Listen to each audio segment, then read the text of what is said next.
Like the Reds talking Reds, Gareth Roberts, Lizzi Doyle, and we're at Anfield today, which is boss. We've got to have a little wander around inside, a wander around outside, and the reason we're here is because there's a big game in the Women's Premier League this weekend, Liverpool against Everton, which, you know, no matter who's playing and what team it is and when it is, that's a big game, and that's why there's a press day today. We've been invited, we're glad to be. We're speaking to the manager, we're speaking to players, and we'll be putting something out about that later on in the week, but do get down. It's a £5 for tickets, isn't it? It's a £5 for adults, kids go free. Yeah. And what I wanted to stress, and I'm going to do it early so you can hear it, the online sales finish tomorrow. So you have to get your ticket online by tomorrow. If you don't get it online by tomorrow, you can only get it at the ground until Saturday. So you can't turn up on Sunday and buy a ticket at the ground. It's something to do with stuff that's out of their control. But please make sure that you get your tickets with plenty of time and get down and support them, because it is a derby at the end of the day. It's international break.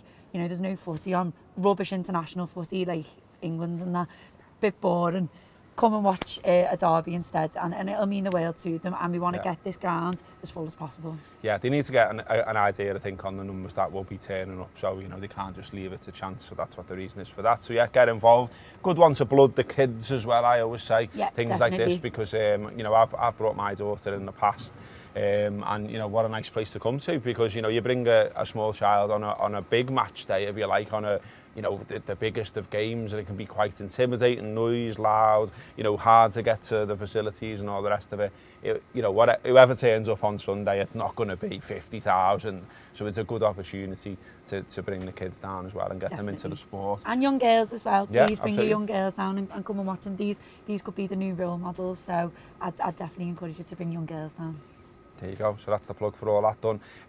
In terms of what else is happening in the world of Liverpool Football Club, well, mainly we're just buzzing off Raheem Sterling, aren't we? You should have used a segue of speaking of rubbish international football. Well, never mind. I mean, they are on England international duty, and Raheem, you know, after getting bossed by Gomez over in the corner there on Sunday, when he literally lifted him off the floor and just went, nah. He decided he wanted second helpings, and so on international duty, he has allegedly, I don't think we really need to say that, it's everywhere in the media, but he's confronted Joe Gomez. There's some little kerfuffle. Sounds like Gomez buzzed off him. I mean, Gomez, we've interviewed him in the past, and he's a lovely lad. He's not one who you imagine is going to start swinging haymakers round and things like that, and I can sort of imagine how it went. It was probably like who are you? Yeah, what are you doing, lad? And Raheem since apologised, put a little statement out, but he's been dropped for the next England match, which is all very hilarious. I mean, what I take from it and what I think's great is how much, and I know we say it all the time, and look, sit here in our heads because they're a good side, and it's likely to be us v them for the title.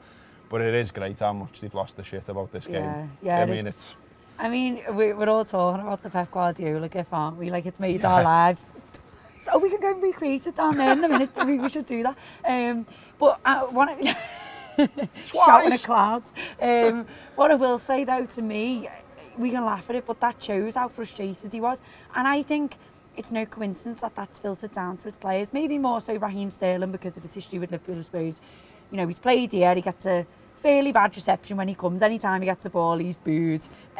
He's probably desperate to win this game more than anyone, I'd say, out of those 11 for Man City. But bloody hell, Raheem, like, also you're half the size of him. Like, who do you think you are? Like, it's Joe like, apparently he ran and got, like, went for Joe Gomez's neck, and I just feel like Joe Gomez would literally just have to put, like, his palm in his hand and just be like, sit down. Well, remember Joe Gomez got told by Jurgen Klopp to basically lay off the weight a little bit. I mean, he's a big lad. As I say, me and Gibbo interviewed him once, and he's a big lad. I wouldn't want to scrap with him, like. No, but also though, he is a nice lad. You know, I think there's certain players, certain people in life that when you're with them, you just get the sense and you go, he'd batter me. Yeah. With Gomez, I think he's not that type of character, but if you want to make him that, then he's definitely losing. I mean, I don't see this being like it's not a big thing, a pay-per-view fight anytime soon. Although I'd rather watch that than them YouTube blurts. Pockettle. Okay. Tensions are high. I think that's the thing as well. Tensions are high, but I think it just goes to show that what we talk about this game being massive even November as fans, you know, it's not just us. These are literally the professional footballers on the pitch, and it's spilling over into there. It just shows how much, like, these players want to win. that game individually, but this league, because they know that game could mean everything by the end of the season. So I think it all just confirms that we're not a gang of divvies being unbearable. We genuinely just really want to win this league. People are getting wound up generally about Liverpool, and I absolutely love it. Keep it coming. Someone's really wound up that I've done a bit of a different league table on my Twitter, just just showing the points counting down and where Liverpool are and where everyone else are. Apparently that means I need help. If I need help, mate. Anyway, the second look is part of our subscription service. We've taken a second look at beating Man City here on Sunday. Here's a clip of it. I think I think yesterday showed that it's the two best teams in the world going at each other, and I think it shows that we're better than them, which people can laugh at that if they want, but the proof is in the pudding there. They've come yesterday, and what they've had a game plan. They thought, how do we stop them from getting to our back four? Because that was the last thing they wanted. Their back four was obviously a little bit shaky because of who they had in there and whatnot. So what they've done is they pushed as far up the pitch as they can, and they had Kevin De Bruyne ahead of Aguero for most of the first half, and the pushing and the harrying was brilliant. But what Liverpool did was every time they got the ball, they passed it and passed it and passed it until the opening arose. And even Lovren managed to do that. Then a lot of people in the cop by me were like, oh my God, please stop doing this. But that's what got us out of there, because we drew them on and we drew them on. That first 5 minutes, we barely had a kick. But when we did, we passed it around the back. And when the way we got out of it was when it went to the sides, then we'd make the break for it, because we pulled them on and got them out of position. And that's the sign of a really good team, and that's what we are. Okay, that is second look, and if you want to have a go at that, you want to watch the whole show, download the Anfield app. Available on all platforms. You get some free tokens and you can watch it for nothing, and you can decide if you want to subscribe. Up to you. Yeah, we were linked with Ryan Fraser yesterday. Bournemouth player, good player, been linked with top clubs in the past, also been linked with Arsenal. I mean, it's already been shot down. I mean, a lot of the journalists on the patch, James Pearce, who was here earlier, Chris Basco as well, seen him. Both sort of said it's bollocks. I mean, I guess we will be looking at players. That needs to be said. And there's a piece in the papers today saying City are going to spend 100 million in January to try and catch us up. Wow. So at some point Liverpool will need to spend. Although I think what we're seeing currently is good evidence that you don't always have to spend, because they're very together. They all know what they're about, and that's why we're getting the results we're getting. But Ryan Fraser, yeah, it's been rubbished, but no doubt Liverpool are looking. Of course, yeah. I think in a weird way it probably makes sense. He's got a very Shaqiri build. It's like we're getting another little Shaqiri, isn't it? He got the most assists in the Premier League, so I think it's natural for any club to be looking at him, to be talking about him. I think he's too good for Bournemouth, I do. So it won't surprise me if he moves on next year. Don't really see it being for Liverpool, because I think if he's moving on from Bournemouth, playing first 11 football every week, he's going to want to get into a team. Yeah. And I think he's good, but I still don't even think he's at the level where you could promise him, like, I don't know, a good 15 Premier League games a season. I don't. I think he'd be a first substitute or something like that. I don't think he's quite at the level for this Liverpool team. I don't. I think the other thing as well is that, we're hearing over and over again about, they want to develop young players. You've got some who are on the periphery as well.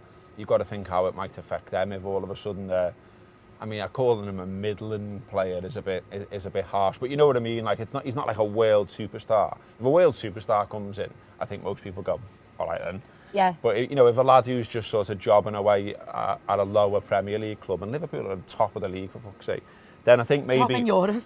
I think maybe the management here have got to think about what is the effect of signing him on some of the players on the periphery as well. But we shall see. But as I say, it has been rubbish. But once we fully get into transfer season, there'll be lots more on the Anfield app talking about transfers. Rob Gutman is getting revved up. I think it's tomorrow. Already. The gutter. We've got a little cheeky gutter. Oh, is there? Oh, there you go. I think what's interesting with the Fraser thing is the thing that's being brought up to do with this is that obviously, if you remember the gutters from the summer, which I'm sure you do, there was a lot of Harry Wilson chat. And with the Ryan Fraser thing, it seems that Harry Wilson's being brought into the conversation, and it's a bit of a swapsy. So it's like, we get Fraser and they get Wilson. There's a lot of people who've kind of like invested the time, I think, into Wilson, who probably would like to see him come back. But I think Fraser's a bit of a better player.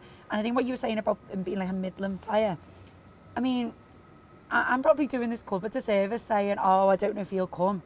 We're the champions of Europe with Liverpool. Yeah. If you're literally getting a chance to come and play for Liverpool FC, the champions of Europe. To be coached by Jurgen Klopp, to be developed by Pep Linders, etc. I just don't know how you turn that down. I really don't, unless, you know, you're at a much higher level and you need to be the main man, which I just don't think he is yet. So, I don't know, we'll see where this one goes, I think. The other thing we're doing at the moment is we are every day asking for your questions, so put them in the comments on YouTube. We'll have a look through and we'll pick one each day and we'll answer it. So the one from yesterday that we've gone for is from John Richards. We're not going for Is Sam Wool as fuck, unfortunately. Instead we're doing John Richards. Question for the Talking Red Show. How do we feel when we see quotes in the media like Cafu's saying Trent won't be at Liverpool next season? Now, I did something with American radio yesterday. And what's he called? What's the narky fella called who used to be on Sky, he played for City. His name's completely escaped my mind. I don't know. Anyway, I did American radio with him yesterday and he threw this at me because he loves to be negative, basically. And everyone's finding it really hard to be negative about Liverpool on the top of the league and be European champions. And he was saying, are you worried after seeing that, you know, some of your top stars, when you're playing so well, other clubs come knocking? No. No. No. And I think as well, Trent, he's a local lad, he's Liverpool through and through. I mean, the quote we've got on the mural, do you know what I mean? I'm just a lad from Liverpool whose dreams come true.